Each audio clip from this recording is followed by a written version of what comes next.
প্রথমে আমরা একটা বিকট সাউন্ড শুনি। আমি এখানে দাঁড়াইছিলাম, ওই যে 4 নম্বর বিল্ডিং আছে ওইটার মাথায় আঘাত করে প্রথমে আমরা এটা যতটুকু ধারণা করা হচ্ছে, এবং তখন পাইলট সিট ইনজেক্ট করে এবং প্যারাশুটে নেমে যায়। পাইলট যদিও মারা গেছে আমরা পরে যতটুকু শুনছি, গাছে বেঁধে গেছিলো তার প্যারাশুট।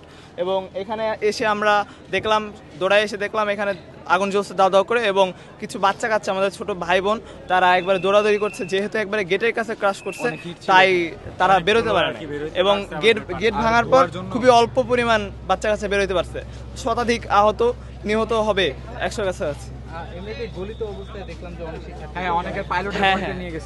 এটা শিক্ষার্থীও ছিল এমন গলিত অবস্থায়, যাদের বডি সম্পূর্ণভাবে মানে আগুনে পুড়ে গেছে, তাদের পিণ্ডের মতো হয়ে গেছে একটা। আমাদের সামনে নিয়ে যাওয়া হয়েছে এইভাবে। আমার চোখের সামনে মনে করেন যে আমার চোখের সামনে 5 জনকে দেখছি আমি, বাট হ্যাঁ গলিত অবস্থায় স্ট্রেচারে করে নিয়ে যেতেছিল।